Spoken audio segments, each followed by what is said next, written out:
Allez, on retourne donc dans... Alors Matthieu 10, toujours notre verset de départ avec la liste des 12 apôtres. Donc Matthieu 10, 2, voici les noms des 12 apôtres. Le premier, Simon, appelé Pierre, et André, son frère, Jacques, fils de Zébédée, et Jean, son frère, Philippe et Barthélemy, Thomas et Matthieu, le publicain, Jacques, fils d'Alphée, Thaddée, Simon le Cananite et Judas l'Iscariote, celui qui livra Jésus. Tels sont les 12 que Jésus envoya après leur avoir donné les instructions suivantes, encore une fois, etc. etc. Donc, le prochain sur la liste qui apparaît, c'est Thomas. Ensuite, on aura Matthieu. Et ensuite, on aura Judas. Et puis, on aura fait les 12, sachant qu'il y a les fameux illustres inconnus dont on a parlé la dernière fois. On n'avait pas de détails personnels, en tout cas. Hein, pas personnels. Donc, Thomas. Alors, Thomas, lui, on n'a pas beaucoup, mais quand même, on a un peu. Mais on n'a pas, par exemple, son appel. On ne sait pas comment et quand exactement il a rencontré Jésus. Alors, probablement plus ou moins en même temps que les 12. Hein. On voit que de toute façon, les 12 apôtres se sont suivis. Hein. Jésus, il n'a pas attendu 2 ans avant de rencontrer le 11e apôtre. Enfin, c'était au début des 3 ans. Hein. Mais on n'a rien. On ne sait pas non plus qui est son père ou sa mère. On ne sait pas quel était son métier ou ce qu'il faisait avant de connaître Jésus. Voilà, on ne sait rien. Est-ce qu'il en connaît d'autres parmi les disciples on ne sait pas. D'accord. Donc voilà, c'est vraiment... il n'y a pas grand-chose à dire à ce niveau-là. Voilà. Donc il apparaît, alors, à part dans la liste de Matthieu 11, et il apparaît personnellement en Jean. Alors c'est Jean qui nous parle de Matthieu. Hein. Dans les autres évangiles, il n'est pas mentionné personnellement, à part dans la liste des apôtres. De Thomas. Thomas, pardon. Oui, J'ai dit voilà, de Matthieu. Je suis Matthieu. C'est la semaine prochaine. Vous avez le décalage horaire. Donc oui, pardon, Thomas. Thomas, il n'y a que Jean qui parle de Thomas personnellement, enfin qui rapporte des choses personnelles de Thomas. Comme je le dis, il n'est pas mentionné personnellement dans les autres évangiles, à part dans la liste des 12 apôtres. Donc Jean chapitre 11, et on va lire les versets 1 à 14.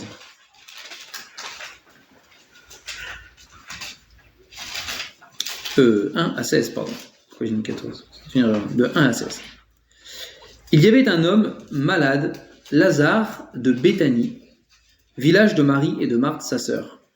C'était cette Marie qui oignit de parfum le Seigneur et qui lui essuya les pieds avec ses cheveux, et c'était son frère Lazare qui était malade.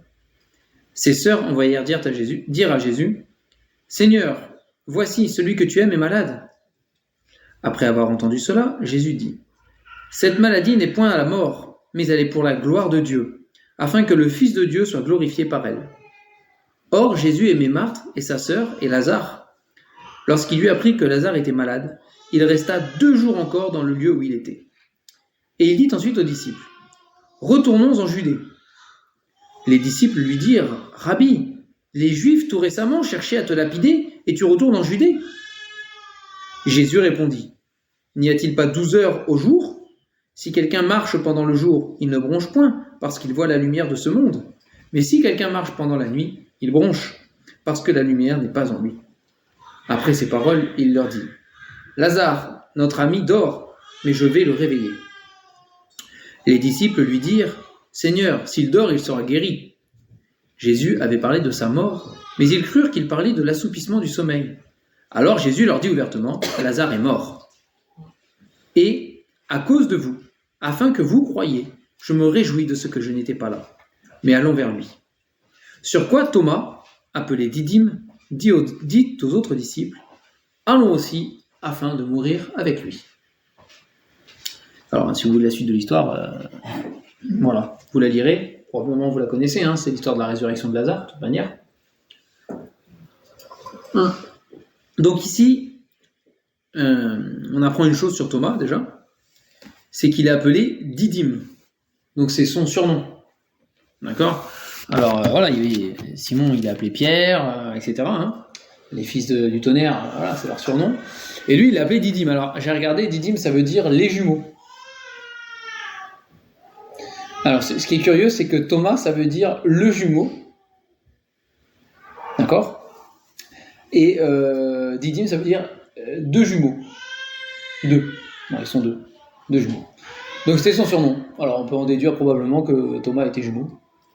Probablement, pour qu'il ait un prénom pareil et un surnom pareil, probablement, voilà. Mais c'est une déduction. Hein, voilà, c'est curieux. C'est curieux.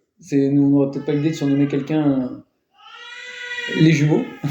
Surtout qu'il est tout seul, quoi. Mais voilà, c'était son surnom. Bon. En tout cas, il n'est pas fait mention de... S'il avait un jumeau, ce qui est probable, du coup, il n'est pas fait mention de son jumeau. Est-ce qu'il était là, pas là, les disciples, pas parmi les disciples, qu'il n'avait pas suivi. En tout cas, il apparaît toujours avec les 12 et il n'est jamais mentionné qu'il ait un frère jumeau qui soit là. Alors que pour les autres, pour Pierre, il est mentionné qu'André est son frère. Pour Jacques, il est mentionné que Jean est son frère à chaque fois. Hein, donc lui, non. Donc c'était voilà, il est tout seul. Mais il est jumeau. Donc ici, on est dans une situation assez particulière. Alors on connaît bien l'histoire de Lazare hein, et de la résurrection particulièrement de Lazare. Et il faut bien comprendre dans le contexte qu'il y a deux choses qui sont, en tout cas, qui peuvent être choquantes pour les disciples. La première, les disciples font remarquer, en Judée, les Juifs ont cherché à lapider Jésus, à le mettre à mort. Ils ont cherché à le tuer. C'est précisément là où est Lazare. C'est là le problème. Hein, donc c'est la première chose choquante pour eux, c'est que les Juifs avaient cherché à mettre à mort Jésus en Judée, donc il avait quitté la Judée. Et là, il aurait l'intention de retourner en Judée, alors que les choses ne se sont pas tassées. Enfin, je veux dire, la menace des Juifs est toujours là. Donc eux, enfin, on voit la réaction de Thomas à la fin, mais avant il est dit les disciples lui dire, hein, les disciples, ils ont peur. D'accord ? Ils ont peur. Ils n'ont pas envie, parce qu'ils se disent, bon, si on tue Jésus, bon déjà c'est le maître, on n'a pas envie. Hein, mais en plus de ça, nous, qu'est-ce qui va nous arriver ?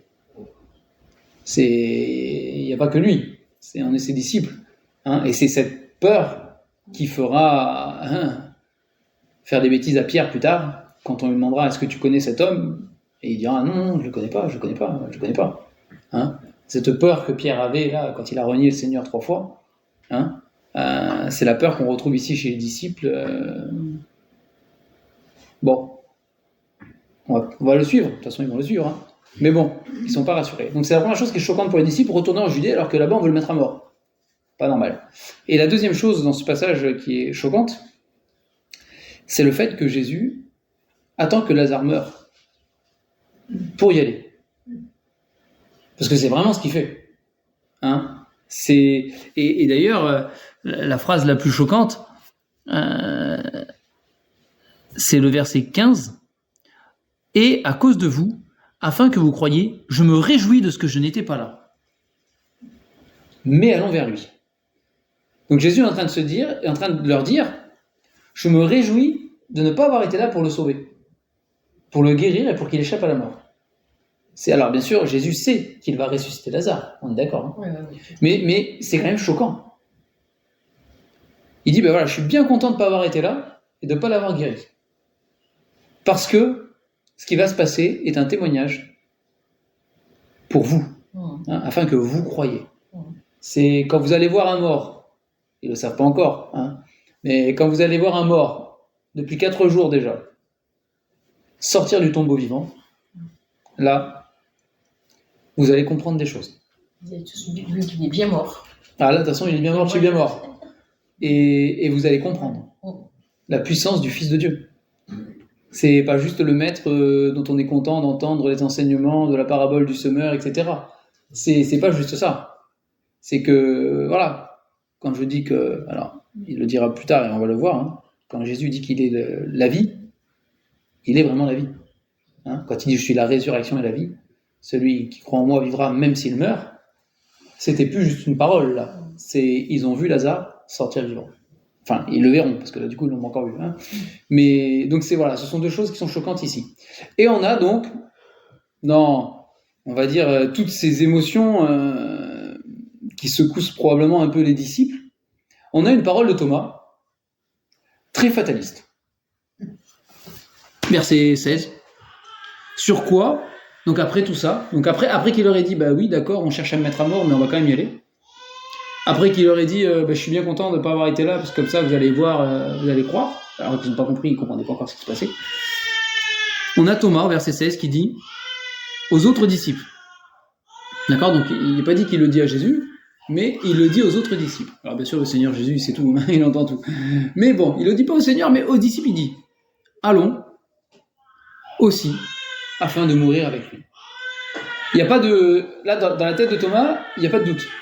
Si on y va, on va mourir. C'est ce qui va nous arriver. C'est une certitude. On y va, on va mourir.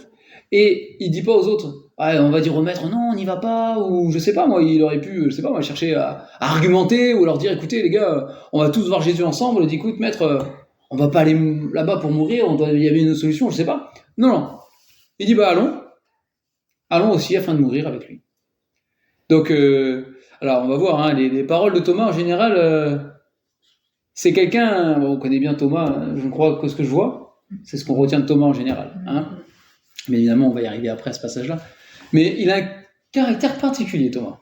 C'est fataliste et en même temps parfois incrédule, avec cet épisode qu'on verra. Il faut qu'il voit les choses et en même temps, il a l'air, c'est quelqu'un qui est là, il est résigné, quoi. Allons, on va mourir avec lui. Alors, ce qui est beau, c'est que dans la suite de l'histoire, c'est pas la mort qu'ils vont rencontrer, mais c'est la vie. Hein, c'est Thomas, en tout cas, pour lui, parce que les autres, on n'a pas trop leur, ils ont peur, ça on le sait parce qu'ils le disent, hein, ça ressort. Mais Thomas, lui, il est prêt, il va à la mort, quoi. Voilà, on y va, on va mourir. Et en arrivant là-bas, il va rencontrer la vie, un mort qui va ressusciter. Alors, sans aucun doute, il a appris une leçon. On sait pas, on n'était pas là, mais ça a dû être quelque chose pour lui. Hein, on n'a pas dit. Probablement, Jésus a eu des discussions avec lui. Hein. Comme d'habitude, c'est pas tout rapporté dans la Bible. Hein. On n'a pas tout. Hein. Donc, on ne sait pas trop ce que le maître a pu lui dire après, parce que Jésus avait entendu la parole. Hein, de toute manière, c'est Jésus. Mais voilà. Donc c'est une leçon pour nous. Parfois, on se résigne à faire des choses, mais allez. De toute façon, ça se passera comme ça. On le sait, et on y va. Et ça se passe pas forcément comme ça. On doit... Alors oui, c'est bien de prendre des résolutions, hein, c'est pas la question. Et il y a des choses qu'il faut faire, il faut les faire, c'est comme ça. Hein. Mais prenons garde à ne pas tirer des conclusions avant que le Seigneur agisse. Il a des plans qui ne sont pas les nôtres. Il a une vision qui n'est pas la nôtre. Et surtout, il a beaucoup de coups d'avance par rapport à nous. Nous, on met les choses en parallèle. Du coup, c'est ça. Si Dieu décide que non, ce ne sera pas ça. Et non seulement ce ne sera pas ça, mais ça peut être totalement l'inverse. De la mort, on passe à la vie, là. Hein. Donc, prenons garde à la fatalité, hein, à être fataliste. Nous avons un Dieu qui est capable de renverser les situations. Et là, les Juifs, par exemple, le Seigneur Jésus le savait, hein, mais les Juifs n'ont pas pu mettre la main sur Jésus. Eux, ils avaient toujours l'intention de le faire mourir, hein, quand il est remonté en Judée. Eux, ils n'ont pas changé. Hein. Dans leur cœur, c'était la même pour les Juifs. Hein. Ils voulaient toujours le mettre à mort. Mais que pouvait-il faire si ce n'était pas permis par Dieu ? Et plusieurs fois, le Seigneur, Jésus d'ailleurs, c'est quelque chose qui, moi, m'a toujours étonné. J'aurais aimé être là juste pour le voir. Mais plusieurs fois, vous avez des pharisiens, des chefs religieux, des juifs qui cherchent à mettre à mort le Seigneur Jésus, à l'attraper, à l'arrêter, à le lapider, à jeter des pierres. Et plusieurs fois, il est dit, mais comme son heure n'était pas venue, Jésus passa au milieu d'eux et il ne put rien faire. Et je me dis que j'aurais aimé voir ça de mes yeux. La foule en colère, et puis tout d'un coup, ils décident de passer au milieu, et puis tout le monde le laisse passer. Et ils ont beau avoir plein de colère et vouloir le mettre à mort, ils peuvent même pas faire un geste ou un pas, quoi. J'aurais aimé voir ça, ça devait être impressionnant quand même. Impressionnant. Hein, pareil, quand il a enseigné au temple, des fois, ils n'étaient pas contents, ils voulaient mettre la main sur lui, mais il s'en alla, parce que c'était pas son heure. C'était pas son heure. Hein. Et voilà, c'est quelque chose de fort, hein, là encore une fois. Mais voilà, le Seigneur Jésus est tout puissant. Il a les moyens de faire ce qu'il veut. Et il n'y a pas de fatalité dans nos vies. Il n'y en a pas. Il n'y a aucune fatalité. Pas avec le Dieu que nous avons. Alors parfois, le Seigneur ne change pas toujours les choses. Parfois, ce qu'on pense être fatal arrive. On est d'accord, hein? Mais ce n'est pas une raison pour nous de vivre dans le fatalisme. On ne vit pas dans le fatalisme. On vit dans la foi au Fils de Dieu. C'est ce que nous enseigne la parole de Dieu. La foi au Fils de Dieu qui nous a aimés et qui s'est livré lui-même pour nous. C'est dans cette foi-là qu'on vit. Dans la foi au Dieu Tout-Puissant, qui est capable de la mort, de la transformer en vie. Hein, et qui d'un mal peut faire un bien. Comme nous l'enseigne l'histoire de Joseph. D'accord ? Oui. Et c'est dans cette manière, c'est de cette manière-là dont on doit vivre notre vie de chrétien et d'enfant de Dieu. Et voilà. Et attention au fatalisme. C'est ce que nous enseigne Thomas ici. Il n'y a pas de fatalité pour le Seigneur, si ce n'est ce que lui a décidé à l'avance. Ça, c'est sûr. La fatalité ici, c'était que Jésus allait mourir sur la croix. Mais ça, c'est parce que c'était le dessein de Dieu. Hein, c'est tout. Mais pour le reste, le Seigneur fait comme il l'entend. Et c'est lui qui décide. Donc Thomas apparaît un peu plus loin en Jean 14. Jean 14. 1 à 6.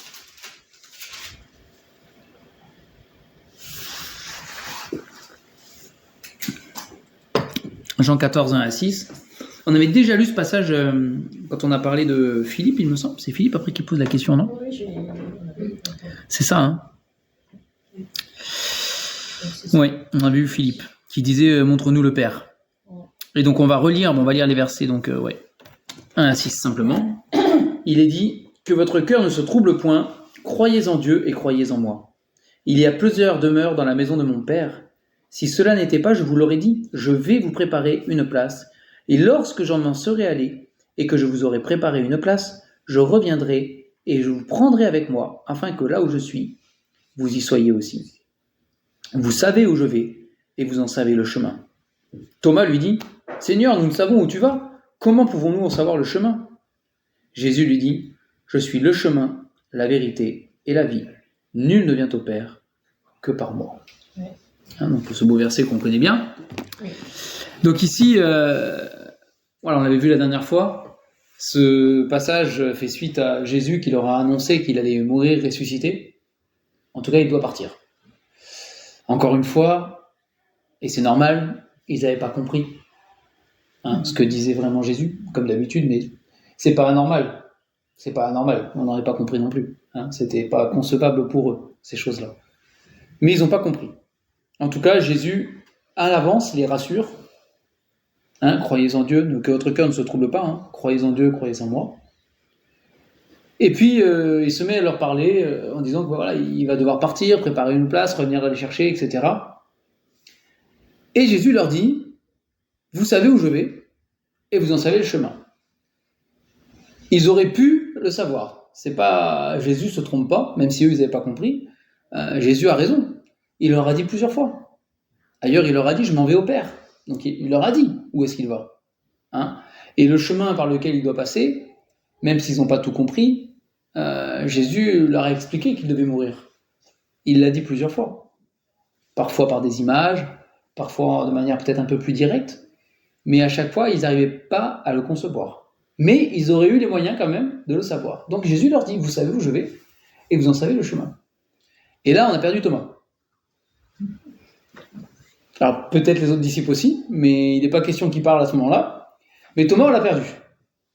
Et Thomas, il dit au Seigneur, stop, temps mort, j'ai rien compris. J'ai rien compris. Il dit, on ne sait pas où tu vas. Toi, tu dis qu'on sait, mais nous, on ne sait pas en fait. On ne sait pas où tu vas. Alors, ne sachant pas où tu vas, comment tu veux qu'on sache par quel chemin tu vas passer ?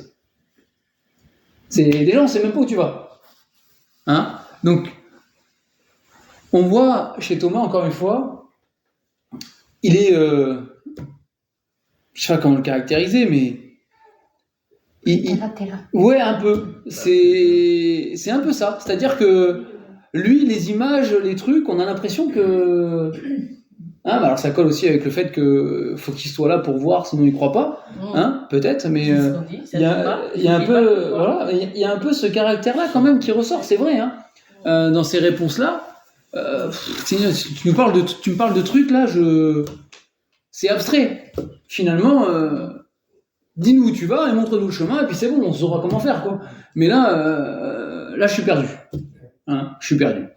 Et Jésus, c'est là que ce magnifique verset, hein, où Jésus lui répond.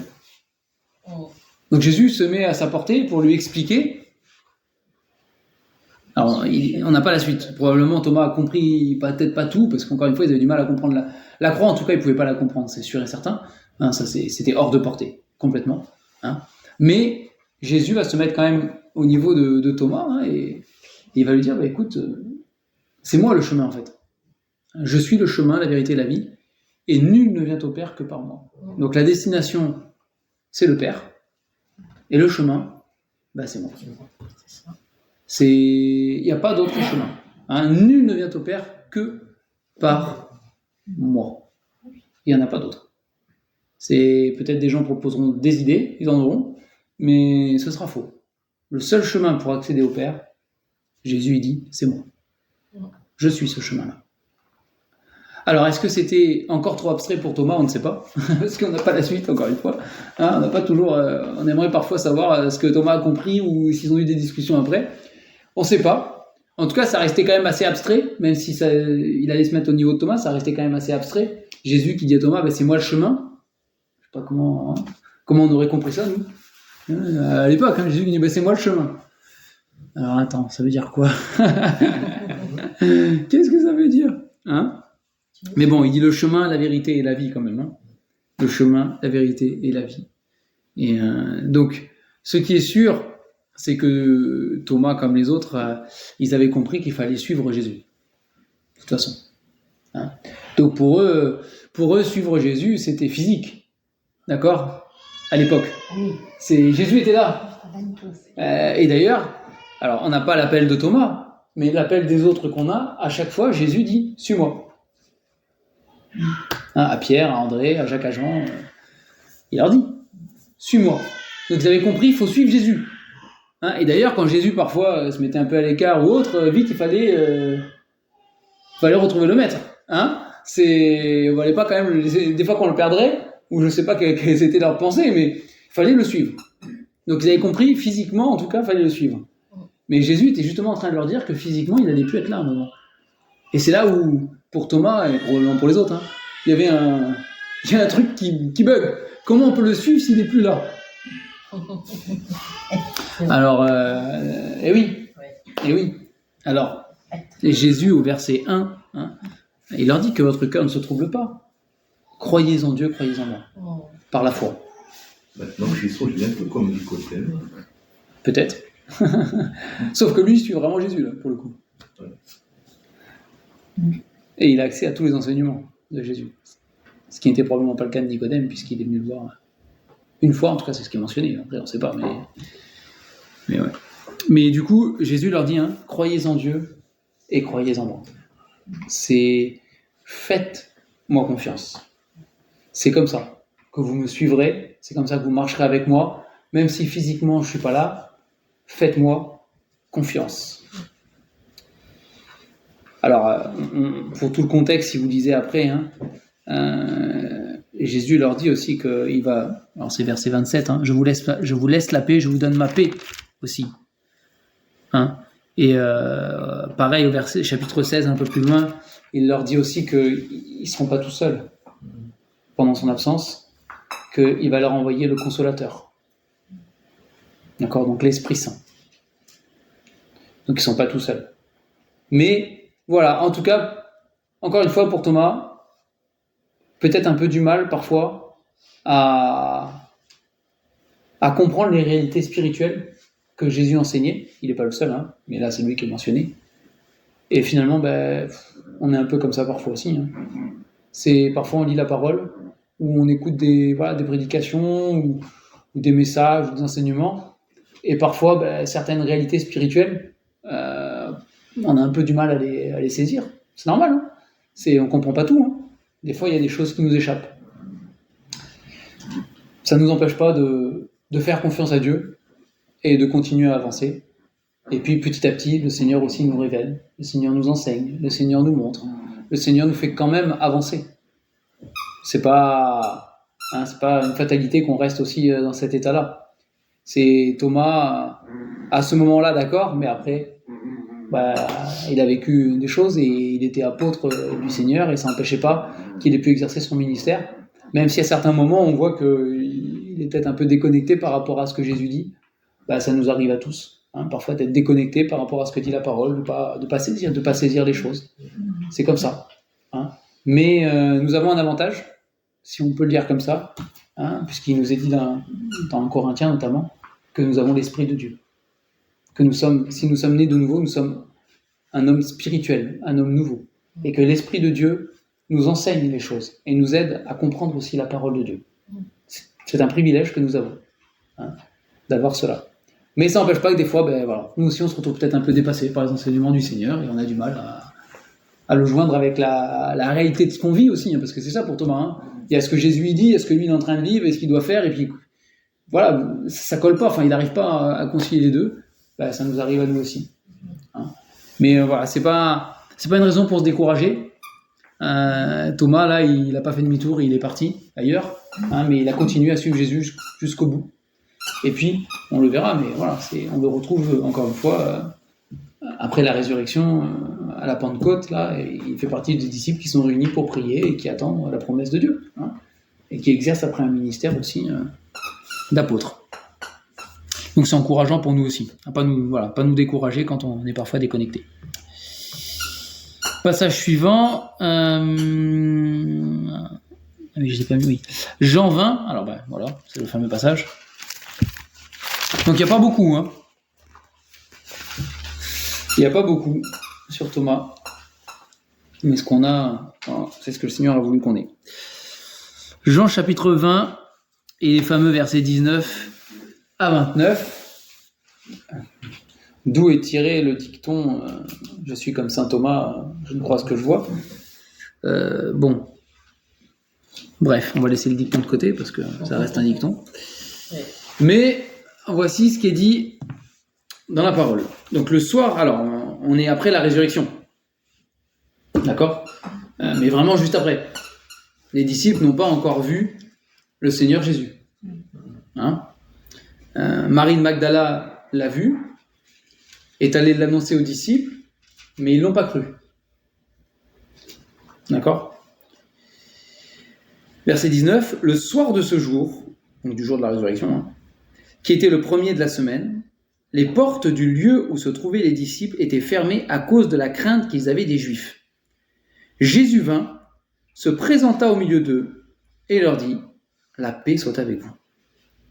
Et quand il eut dit cela, il leur montra ses mains et son côté. Les disciples furent dans la joie en voyant le Seigneur. Jésus leur dit de nouveau, « La paix soit avec vous. Comme le Père m'a envoyé, moi aussi je vous envoie. » Après ces paroles, il souffla sur eux et leur dit, « Recevez le Saint-Esprit. Ceux à qui vous pardonnerez les péchés, ils leur seront pardonnés. Et ceux à qui vous les retiendrez, ils leur seront retenus. » Et au verset 24, Thomas, appelé Didyme, alors il y a encore son surnom là, hein, l'un des 12, n'était pas avec eux lorsque Jésus vint. Donc ils étaient tous là sauf lui. D'accord, a priori. Hein. Les autres disciples lui dirent donc, « Nous avons vu le Seigneur !» Mais il leur dit, « Si je ne vois dans ses mains la marque des clous, et si je ne mets mon doigt dans la marque des clous, et si je ne mets ma main dans son côté, je ne croirai pas. » 8 jours après, les disciples de Jésus étaient de nouveau dans la maison, et Thomas se trouvait avec eux. Jésus vint, les portes étant fermées, se présenta au milieu d'eux, et dit, « La paix soit avec vous. » Puis il dit à Thomas, « Avance ici ton doigt, et regarde mes mains. Avance aussi ta main, et mets-la dans mon côté, et ne sois pas incrédule, mais crois. » Thomas lui répondit, « Mon Seigneur et mon Dieu. » Jésus lui dit, « Parce que tu m'as vu, tu as cru. Heureux ceux qui n'ont pas vu et qui ont cru. » Donc c'est ce fameux passage-là. Alors là, bon, c'est tout le monde a vécu des choses assez fortes. Déjà les disciples qui sont réunis, la porte fermée, et puis boum, Jésus apparaît au milieu d'eux. Ça devait faire quelque chose quand même. Oui. On peut rappeler quand même qu'ils n'ont pas cru, les femmes. Oui. Hein, qui ont annoncé, voilà. C'est quelque chose. Oui. Et ils se retrouvent confrontés à ce qu'ils n'ont pas voulu croire non plus, quelque part. Quand on leur a dit, mais bon, il n'est pas dit que Jésus dise quoi que ce soit. Et il n'y a pas Thomas. Alors, on va pas faire d'hypothèse parce qu'on ne sait pas pourquoi il n'est pas là, mais il n'est pas là. D'accord ? Et ça peut être plein de raisons. Ça se trouve, c'est lui qui a été mandaté pour aller acheter à manger et il est parti acheter à manger. C'est pas forcément une raison mauvaise. On ne sait pas, en fait. On n'était pas là. Hein ? Donc, on ne va pas interpréter les choses là où il n'y a pas. Mais il est absent, ça c'est sûr. Et quand il revient, ou quand il retrouve les disciples, bah, c'est trop tard. À ce moment-là, en tout cas. C'est trop tard. Jésus, il est apparu, puis il est reparti. Alors, bien sûr, c'est la première chose qu'il s'empresse de lui dire. Hein. Il n'y avait pas d'autre chose à dire, là, hein, vraiment. Et ce qui est fou, moi, je trouve, c'est que... Donc, ils sont plus que 11, hein, parce qu'il n'y a pas Judas. Hein. Donc, il y a les 11. Il y a les 10, du coup. Ils lui disent tous la même chose. Enfin, je veux dire, après tout ce qu'ils ont vécu avec Jésus déjà, qui était quand même extraordinaire tous ensemble, hein, là, les 10, ils lui disent, on a vu le Seigneur. Il nous est apparu. Et Thomas, il dit non. C'est fou quand même, hein. Vous vous rendez compte ? C'est de la jalousie. Il arrive pile poil quand il n'était pas On là. ne sait pas. Et lui, On ne sait pas. Est-ce qu'il y avait de la jalousie ? On ne sait pas. Mais lui, en tout cas... Il y a qui là il y a plus de 10. Oh, il y a probablement... Alors, Il y a 2 disciples. on ne sait pas. On ne sait pas. Les disciples au-dessus un autre. Il est dit les disciples, donc c'est pas forcément les apôtres. Peut-être qu'ils étaient plus nombreux qu'eux. ouais. Mais en tout cas, Mais c'est pas- a priori, les 10, eux, ils sont là. Sauf Thomas. Ouais. C'est lui qui est mentionné comme étant absent. Est-ce que tu crois à quoi? Ouais, mais tous, ils lui disent.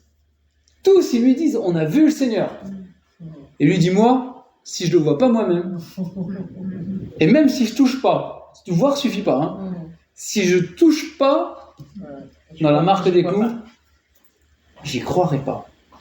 Et ce qui est fascinant, je trouve, ou surprenant, peu importe le mot qu'on veut dire, intéressant en tout cas c'est sûr, c'est que Jésus, il attend 8 jours. Vous vous rendez compte ? C'est pas rien quand même. Il attend 8 jours. Parce qu'au moment où Thomas il a dit ça, il aurait pu apparaître de suite devant Thomas, devant tout le monde, et dire Thomas, me voilà. Il aurait pu. Il attend 8 jours. Et pendant 8 jours, Thomas il attend de... Et puis les autres, ils ont le temps de lui dire aussi. Parce que je pense pas qu'ils aient lâché le morceau. Hein. Ils n'ont pas lâché l'affaire. Hein. Ils l'avaient vu, eux. Et c'était incroyable. Ils l'ont vu ressusciter. C'est obligé qu'ils ont commencé à en parler partout, quoi. Hein ? Et surtout que Jésus leur a dit, je vous envoie. Comme le Père m'a envoyé, je vous envoie. Alors pendant 8 jours, Thomas, il a dû en entendre parler du Jésus ressuscité. Hein. Et a priori, il semble qu'il ait maintenu sa position. Hein. Et au bout de 8 jours, quand même, ça fait long. Hein. Plus d'une semaine, hein, 8 jours. Et Jésus n'apparaît pas. Premier jour. Parce que on est tous pareils. Hein. Il a dit, moi, j'y croirais pas. Mais j'imagine qu'au fond de lui, il y avait toujours un... Mais oui, ça tourne. Le lendemain, il a dit, peut-être qu'aujourd'hui, quand même, peut-être que... Et puis 1 jour, 2 jours, 3 jours, 4 jours, 5 jours, 6 jours, 7 jours. 8 jours, peut-être, c'est le jour où il avait perdu espoir, je sais pas. Je ne sais pas comment le Seigneur il fait des choses, des fois. Hein. Mais voilà, au bout de 8 jours. Au bout de 8 jours, là, il est là. Il est présent. Peut-être qu'il est lâché plus, après. Dans la peur que... On sait pas, hein. Peut-être qu'il s'est dit, voilà, maintenant, je vais rester tout le temps avec eux. Parce que si jamais ça se repasse et que je suis pas là, là, ils pourront pas dire... hein. En tout cas, voilà, 8 jours après, il est là. Il est là, et Jésus apparaît. Et Jésus tourne direct vers lui. Hein, il n'y a pas de... Et pour preuve hein, que voilà, Jésus est tout-puissant, Jésus n'a pas eu besoin qu'un des disciples vienne lui dire « Ah Thomas, quand tu n'étais pas là, il a dit, si je ne vois pas... » Jésus le sait. Il avait entendu Thomas déjà au début. Hein, c'est pour ça qu'il aurait pu intervenir direct, Ouais. mais il a attendu 8 jours. Et en même temps, j'ai envie de te dire, c'est un peu comme ces athées qui demandent absolument une preuve de l'existence de Dieu, mais Dieu n'est pas leur chien pour qu'ils viennent dès qu'ils s'y veulent. C'est Ouais. Après, là, la sainteté de Dieu, c'est ça. oui, non, mais ça c'est sûr. Ça c'est sûr. Mais en même temps, Thomas, lui, il connaît Jésus. Enfin, c'est un disciple du Seigneur. Tu vois, c'est quand même. Il y a d'autres personnes dans la Bible qui ont un peu défié Dieu ou lancé des défis et Dieu a répondu direct aussi. Ça arrive. Ça arrive, hein. Oui, Tu vois. Et là. Ils sont plus innocents parce que s'il connaît Jésus, il aurait quand même dû savoir qu'il n'allait pas mentir à ses disciples. Non, mais là, c'est les disciples qui lui ont parlé. C'est pas Jésus qui lui ont dit. Il l'a pas vu, lui. Et il aurait dû les croire. Bien sûr qu'il aurait dû les croire. C'est ce que Jésus lui dit. Mais c'était sa faiblesse à lui. On a tous la nôtre, hein. On a tous la nôtre, hein. Mais pour lui, c'était, encore une fois, c'était... Voilà, c'est la manière dont lui est fonctionné et qu'il a fallu qu'il change. Parce que le Seigneur, après, ne veut pas qu'il reste dans cet état-là. Et il lui reproche quand même son incrédulité, hein. Ça, c'est clair. Mais, pour Thomas, fallait qu'il voie. Jésus lui parle d'un endroit où aller, d'un chemin... Je comprends pas. C'est déconnecté, là. Faut me... Si tu me dis où tu vas et le chemin, on va le trouver, il n'y a pas de problème, on va y aller, quoi. Mais sinon, on va aller mourir. Allez, fatalité. Donc il est dans les choses très... Voilà. Et là, du coup, c'est trop pour lui. Hein. Peut-être que si ça avait été un autre disciple, il aurait eu aucun problème à croire qu'il était absent. Je sais pas. Si ça avait été Jean. Peut-être si ça avait été l'apôtre Jean, il aurait eu aucun mal à croire les 10 disciples qui lui auraient dit on a vu le Seigneur. Peut-être qu'il se serait réjoui. Mais pour Thomas, à ce moment-là, en tout cas, parce qu'il n'y a pas de raison de croire qu'il n'a pas grandi dans la foi après, hein, mais à ce moment-là, pour lui, c'était trop, en fait. C'était trop. Trop. Peut-être aussi avec... voilà, encore une fois, on connaît rien de sa vie, on ne connaît pas son caractère non plus vraiment, sa sensibilité, ce qu'il est. Mais ils ont vécu des choses en quelques jours, là, quand même. Hein. Ils étaient avec Jésus plus ou moins tranquilles, on va dire. Hein, c'était jamais à 100% tranquille avec le Seigneur, mais quand même, plus ou moins ça allait. Et en quelques jours, il y a tout qui part en live dans tous les sens. Hein. C'est le chaos. Ils se retrouvent dans un jardin avec des gardes qui arrivent, qui arrêtent Jésus. Eux, ils s'enfuient tous. Jésus, tribunal, machin, truc, crucifié. Eux, ils regardent de loin. Ils en ont vécu des choses là. Hein. On ne sait pas dans quel état aussi il était. Hein. C'est après Jésus est descendu de la croix, on le met au tombeau. Eux, ils se cachent au début. Hein. Ils ont peur des Juifs. Hein. Parce que s'ils ont fait ça à Jésus, qu'est-ce qu'ils vont faire aux disciples de Jésus ? Donc ils ont peur.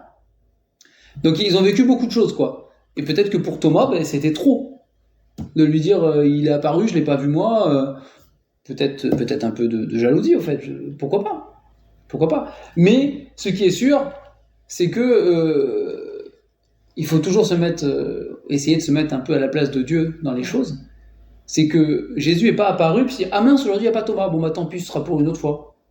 Non. S'il est apparu au moment où il n'y avait pas Thomas, c'est qu'il y a une bonne raison.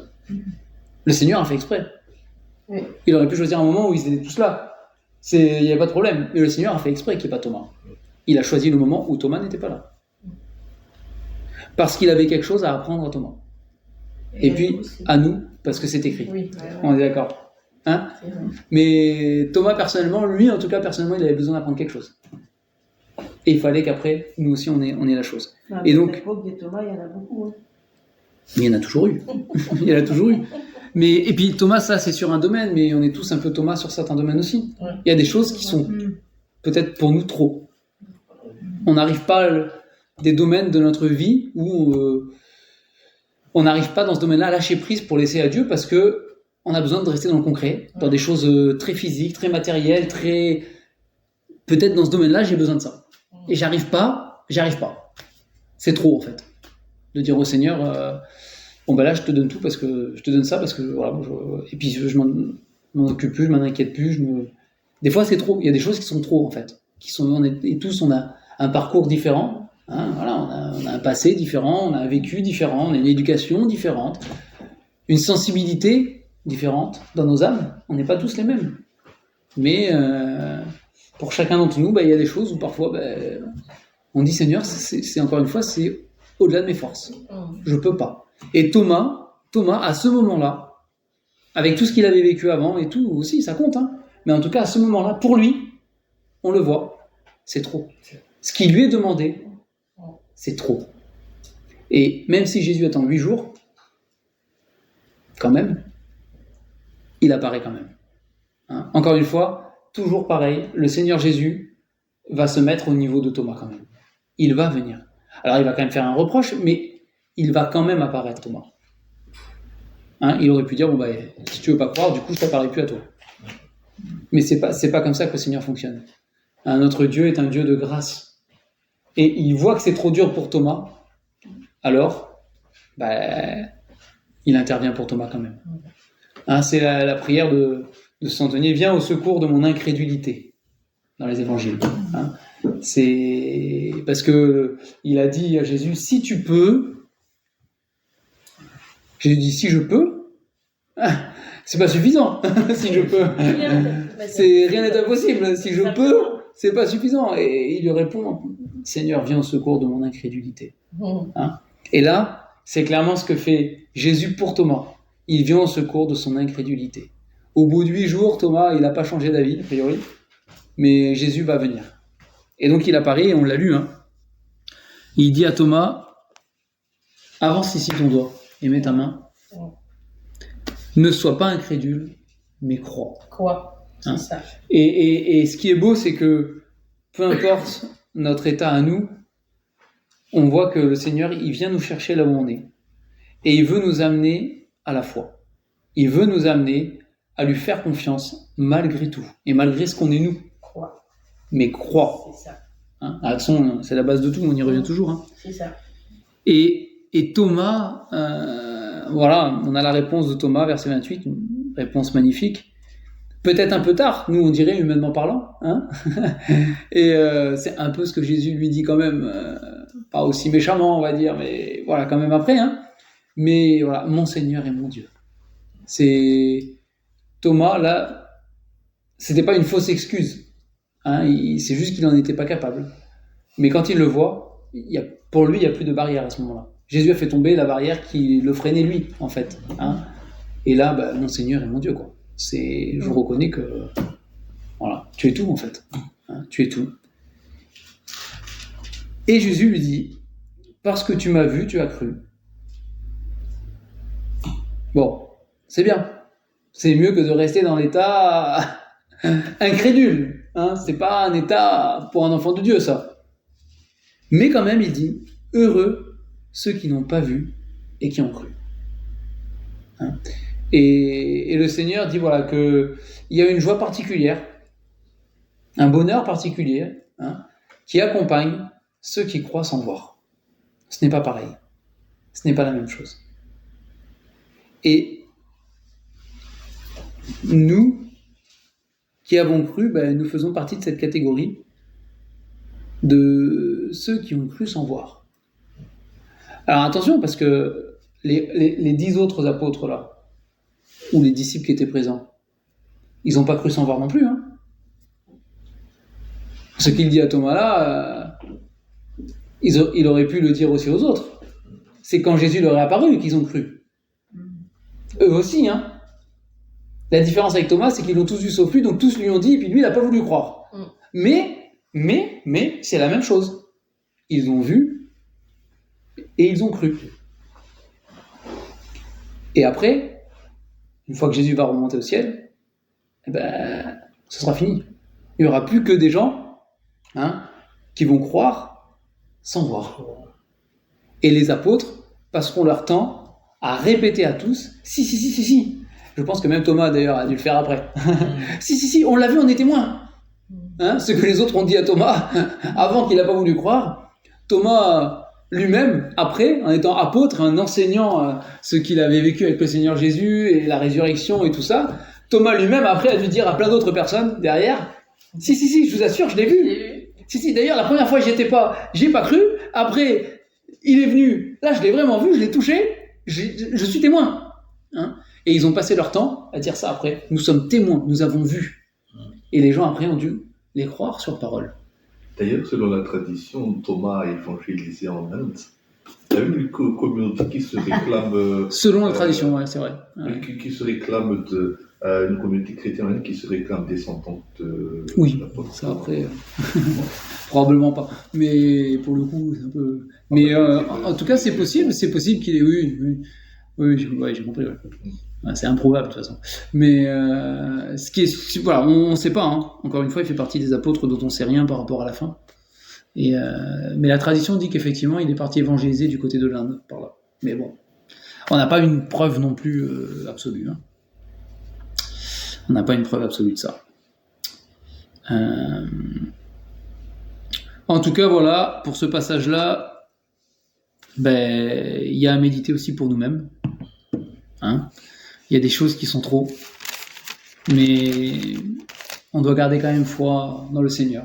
Il saura au moment voulu aussi venir nous chercher là où on est pour nous faire avancer. C'est surtout que il semble pas que, en tout cas, il n'y a rien qui soit marqué dans ce sens-là, mais il semble pas que Thomas soit de mauvaise volonté non plus. Quand il voit Jésus, il est voilà, mon Seigneur et mon Dieu. Il n'y a pas de, mais voilà, c'était trop.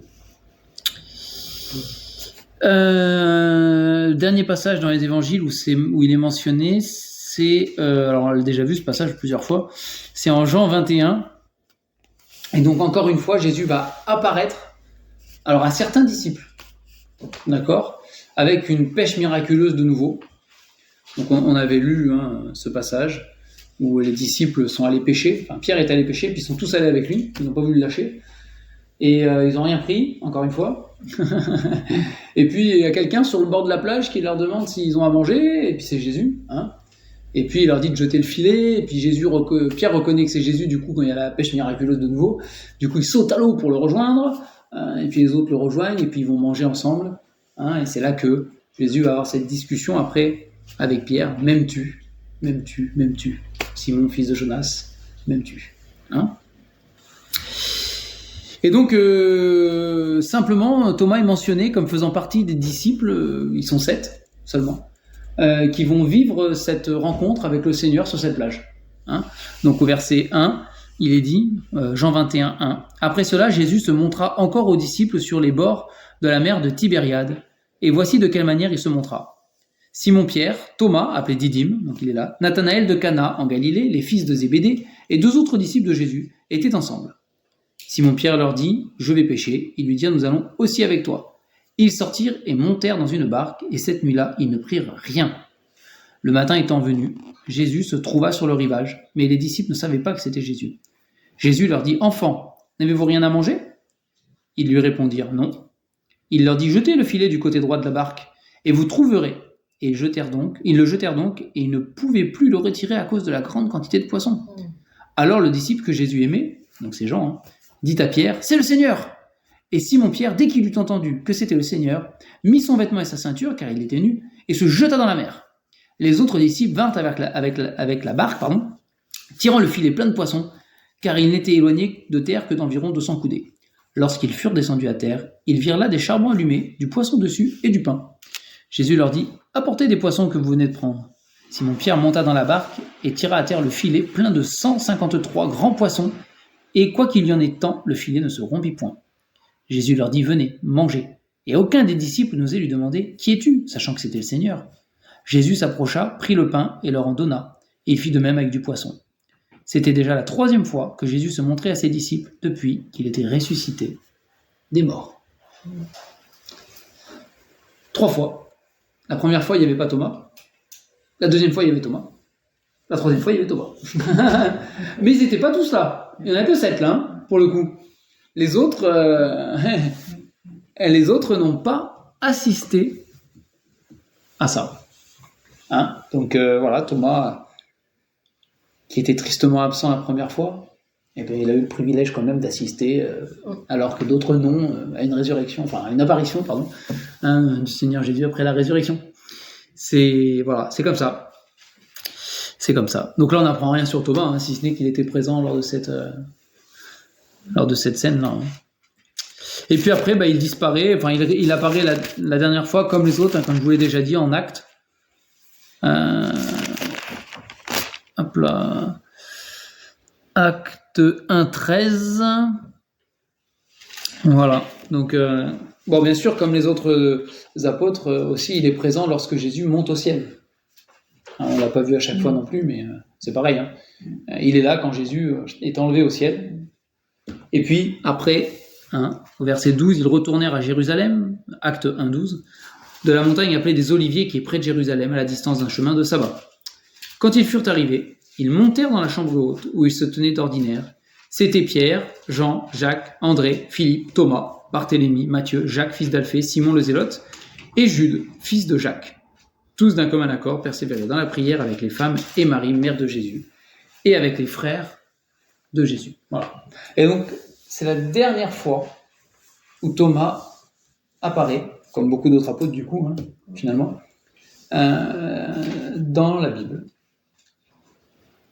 Et alors, si ce n'est encore une fois, on pourrait prendre le verset qu'on avait pris la dernière fois, qui disait que les apôtres enseignaient la parole de Dieu, puisque quand il y a eu l'histoire des veuves qui étaient délaissées, là, les apôtres, donc, il était dedans, il en faisait partie, hein, dire il n'est pas convenable qu'on laisse la parole de Dieu pour aller servir à table, c'est trouver quelqu'un d'autre pour le faire, et nous, on pourra continuer à nous appliquer à l'enseignement.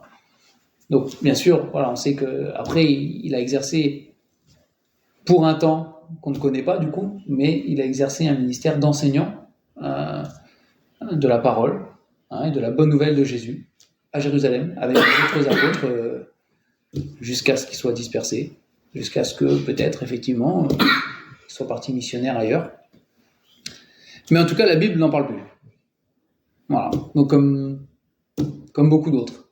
Hein. Et donc on n'a pas beaucoup de choses sur Thomas, il apparaît pas beaucoup finalement, personnellement. Hein. Mais on voit quelqu'un qui quand même avait des idées arrêtées, qui était peut-être assez terre à terre. En tout cas, c'est ce qui semble ressortir. Hein, c'est ce qui semble ressortir quand même des réflexions qu'il a, qui a un peu du mal à toujours tout saisir, hein, de ce qui est enseigné de manière spirituelle. En tout cas, il a l'air d'avoir un peu du mal à saisir parfois certaines choses. Mais ça n'empêche pas qu'il demeure fidèle. Malgré, voilà, les apôtres n'étaient pas parfaits. Hein. On le voit encore avec Thomas. Hein. C'est une fois il comprend pas, une fois on va à la mort. Hein. Allons-y, allez, c'est pas trop. Advienne que pourra. C'est bon, je sais pas si c'est la meilleure réflexion qu'on puisse faire, quoi. Hein, et puis à la fin, moi je crois pas. Si je vois pas, je crois pas. Hein, à la fin de l'évangile. C'est malgré ce qu'il est, malgré les faiblesses qu'il avait, encore une fois, ça l'a pas empêché de servir le Seigneur. Dieu s'en est servi. Hein, Dieu lui a appris, Dieu lui a enseigné, Dieu a pris soin de lui. Dieu est allé à son niveau pour essayer de le tirer vers le haut, hein, pour l'amener à la foi et à faire confiance au Seigneur. Il l'a fait. Il l'a fait. Et malgré tout, il est là. Il n'a pas abandonné. Malgré ce qu'il était lui. Il n'a pas abandonné. Et on le retrouve quand même comme un apôtre enseignant après la parole. Hein, c'est pas rien quand même. Hein. C'est pas rien. Donc Thomas, comme d'autres, hein, mais voilà, Thomas, comme d'autres, nous enseigne que pour nous-mêmes, il y a toujours de l'espoir. Hein. Malgré ce qu'on est. Il faut avoir la foi. Oui. La continuité du dimanche. C'est ça. Fait, hein. Mais il y a de l'espoir. Le Seigneur fera quelque chose avec nous. Oui. Il l'a fait avec d'autres hommes qui avaient parfois des difficultés, hein, pas évidentes non plus.